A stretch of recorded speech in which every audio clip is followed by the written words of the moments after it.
श्री राम।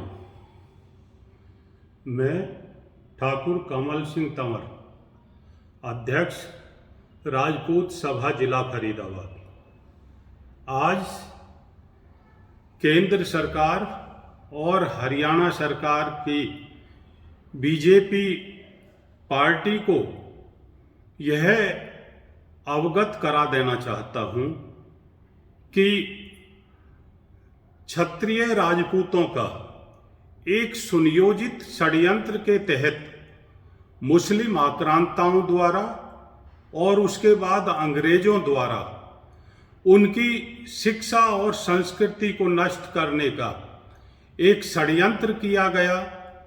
परंतु आज़ादी के बाद 550 के लगभग अपनी रियासतों को भारत को सशक्त और एकीकरण के लिए दान देने वाले आज राजपूतों को फिर से नीचा दिखाने का सभी पार्टियों के द्वारा प्रयास किया जा रहा है। वो कहीं ना कहीं अपने राजनीतिक फायदे के लिए उनके कुछ मंत्री अनाप शनाप इस तरह का प्रलाप करते हैं, जैसे ही अभी बिसाहू लाल कोई मंत्री है जिसकी ना तो शकल अच्छी है और ना ही उसकी अकल है। अकल तो इसी से दिखती है कि जो बीजेपी ये कहती है महिला सशक्तिकरण और महिला सम्मान की बात करती है, बेटी बचाओ बेटी पढ़ाओ का नारा हमारे आदरणीय प्रधानमंत्री जी ने दिया है, उसको भी वो कलंकित करता है, जो कहता है कि राजपूत महिलाओं को घर से खींच के काम करने के लिए मजबूर करो। वो अपनी औकात भूल रहा है। वो शायद आज रिजर्वेशन के तहत मंत्री बन गया तो अपनी औकात को भूल रहा है। उसमें वो ही गंदा खून है जो राष्ट्रघाती हो सकता है। परंतु दुख तब ये होता है कि ऐसे नालायक मंत्रियों का, जैसे ही हरियाणा में भी गुर्जर समुदाय द्वारा जबरदस्ती राजपूताना इतिहास को बदलने की कोशिश की जा रही है, और हरियाणा के केंद्रीय मंत्री और हरियाणा के जो प्रदेश के मंत्री हैं उस गुर्जर समुदाय के, वो उस मुहिम को सुरक्षित कर रहे हैं, उस मुहिम को पीछे से हवा दे रहे हैं। परंतु मैं ये चेताना चाहता हूं कि 95% राष्ट्रवाद के नाम पे बीजेपी को वोट देने वाले राजपूतों की गैरत को ना ललकारे सरकार, उनकी एकता को कम ना समझे, और यदि ये सोते हुए शेर उठ गए तो ये बीजेपी के लिए आत्मघाती कदम होगा। बीजेपी सरकार ये संज्ञान में ले ले कि राजपूतों को इतना नीचा ना गिराए कि वो स्वाभिमान के लिए अपना सर्वस्व न्यौछावर करने वाले आज फिर से कहीं सरकार के विरुद्ध खड़े ना हो जाएं। सरकार ने देख भी लिया है किसान आंदोलन के तहत कि एकता में कितना बड़ा बल है। यदि राजपूत एक हो जाते हैं तो आज सरकार को फिर अपना पीछा छुड़ाना भारी हो जाएगा। सरकार को हम समर्थन दे रहे हैं, परंतु इस सरकार की नीयत तो उसी से भी दिखती है कि जब भाई शेर सिंह राणा अपनी जान हथेली पे धर के और अफगानिस्तान से सम्राट पृथ्वीराज चौहान की मूर्तियों को यहाँ भारत में लेकर आया, तो इसी बीजेपी सरकार ने कोई एक जमीन उस अंतिम हिंदू सम्राट दिल्ली के जो अधिपति थे उसके लिए दिल्ली में समाधि बनाने के लिए बिल्कुल नहीं दी। और अब जेवर एयरपोर्ट का, जहां अधिकांशतः राजपूत गांवों को विस्थापित किया गया है, उसका हमने मांग रखी है कि जेवर एयरपोर्ट को सम्राट पृथ्वीराज चौहान के नाम पे रखा जाए।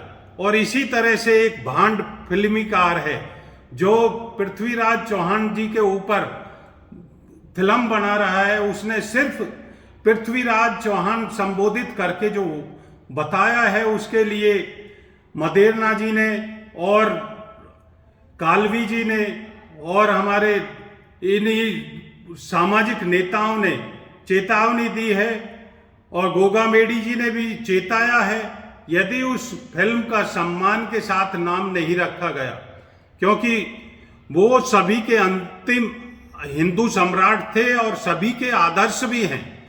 जो महाराज पृथ्वीराज चौहान जो चक्रवर्ती सम्राट थे, तो उनको सम्मान के साथ उनका नाम लिया जाए, नाम रखा जाए, ऐसी मेरी अपील है। और सरकार इन सब बातों पर नियंत्रण करे।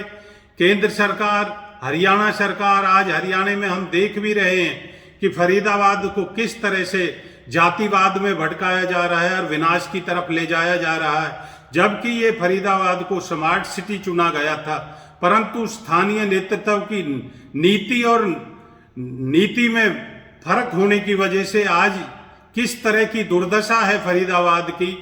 ऐसा ही यदि स्मार्ट सिटी है तो प्रधानमंत्री स्मार्ट सिटी की कल्पना करनी बंद कर दें, अन्यथा ग्राउंड लेवल पे भी देखें। हम मानते हैं प्रधानमंत्री जी की नीति बिल्कुल साफ है और उन्होंने देश को एक नई दिशा दी है, नया सम्मान दिलाया है, परंतु उनके मंत्री क्या कर रहे हैं वो ये भी देखना राजा का कर्तव्य होता है।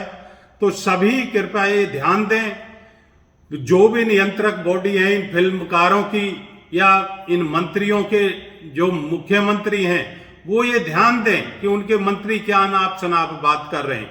यदि ऐसा नहीं रोका गया और ऐसे मंत्रियों को बर्खास्त नहीं किया गया तो राजपूत समाज संगठित होकर एक आंदोलन करेगा और बीजेपी का ना चाहते हुए भी विरोध करेगा।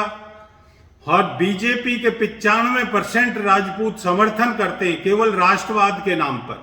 तो इसलिए बीजेपी सरकार को मैं चेताना चाहता हूं कि वो पहले भी 2-3 राज्यों में राजपूतों का विरोध देख चुके हैं, तो हमें मजबूर ना करें और सामाजिक समरसता बनाए रखें, समाज में सभी समरसता बना के रखें।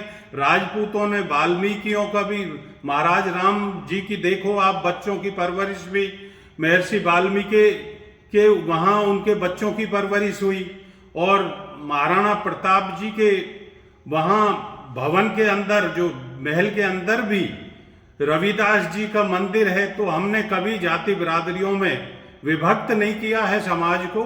राजपूतों ने हमेशा सभी बिरादरियों का सम्मान किया है और ये हम यही अपेक्षा करते हैं कि देश, धर्म और न्याय की सम्मान के लिए, न्याय की स्थापना के लिए राजपूतों ने हमेशा संघर्ष किया है, अपना सर्वस्व न्यौछावर किया है। तो राजपूतों के सम्मान से भी छेड़छाड़ी ना करें।